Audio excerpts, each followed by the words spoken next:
দক্ষিণেশ্বর বাসের প্রথম পর্বে নহবতের ঘরে শ্রীশ্রীমার কাছে একটি মেয়ে শুত।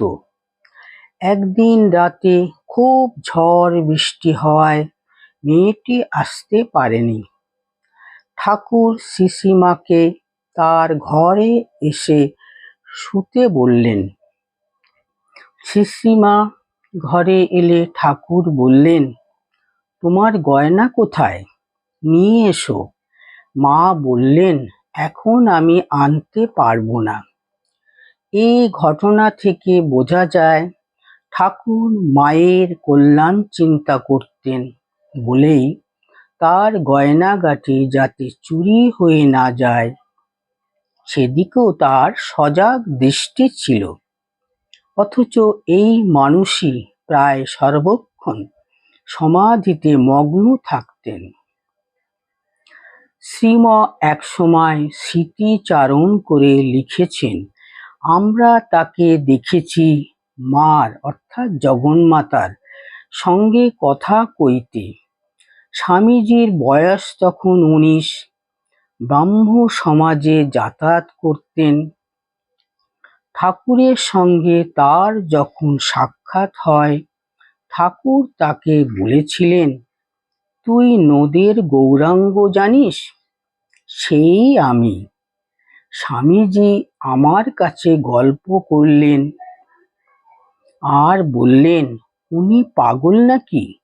তারপর তিনি আমেরিকাতে প্রচার করলেন, অবতার চিন্তা ভিন্ন অন্য কোনো উপায় নেই।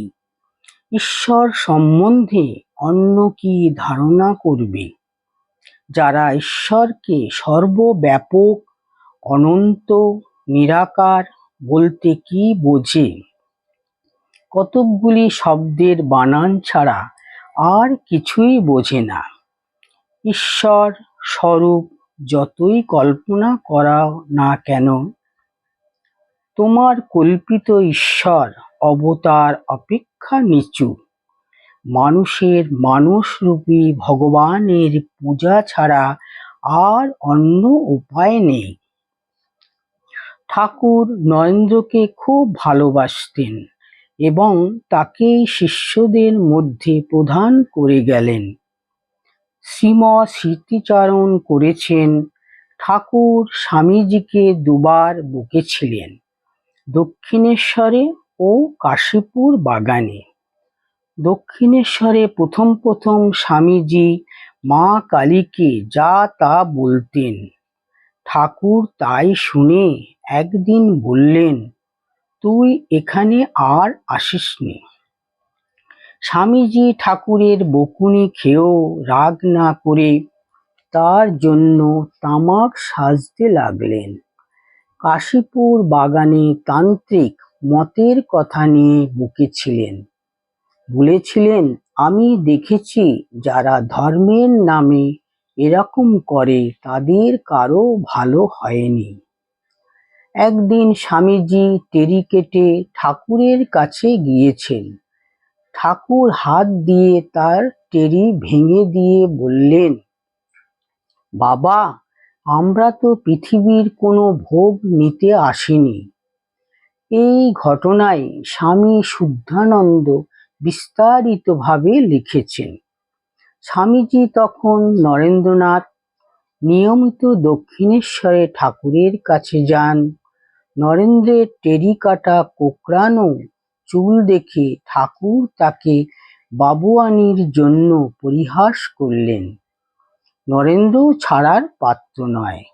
সেও ঠাকুরের বার্নিশ করা জুতো, হুঁকো, তোশক, কোলবালিশ এসব দেখালো। তখন ঠাকুর তাকে বললেন, আমি ঈশ্বর লাভের জন্য যে কঠোর তপস্যা করেছি তার 16 ভাগের 1 ভাগ তুই যদি করে দেখাতে পারিস তো তোর শোয়ার জন্য দামি খাটে গদির ওপর গদি করে দেব। স্বামীজি তার জীবনে অতি কঠোর তপস্যা করেছিলেন। তারপর যখন বিদেশ থেকে ফিরলেন, তার পাশ্চাত্যের শিষ্যেরা আদর করে তাকে একটি স্প্রিংয়ের খাট দিয়েছিল, যার ওপর মোটা গদি ছিল। বেলুড় মঠে তার শয়ন ঘরে, যা আজও আছে। সেই বিদেশিদের দেওয়া খাট বিছানায় শুয়ে ঠাকুরের কথা স্মরণ করে শিষ্যদের স্বামীজি সেসব দিনের কথা বলতেন আর চোখের জল ফেলতেন। মানুষরূপী ঠাকুরের খাওয়া শোয়া, কথাবার্তা, আচার আচরণ প্রভৃতি অনুধ্যান করলে আমরা তাকে যেন খুব আপনার করে পাই। মনে হয় যেন ঠাকুর আমাদের পরিবারের একজন। আগে ঈশ্বর, পরে জগৎ, এটা তিনি নিজ জীবনে আমাদের সামনে তুলে ধরে দেখালেন। কিভাবে ভগবানের ওপর নির্ভর করতে হয়। ভগবান তার যা প্রয়োজন সব জুগিয়েছেন। রাসমণি ও মথুর ঠাকুরের দৈনন্দিন আহার, কাপড় চোপড় ও থাকার সব ব্যবস্থা করেছেন। মন্দিরের কর্মচারীরা তার জন্য বরাদ্দ কালী ও কৃষ্ণ মন্দিরের প্রসাদ তার ঘরে পৌঁছে দিতেন।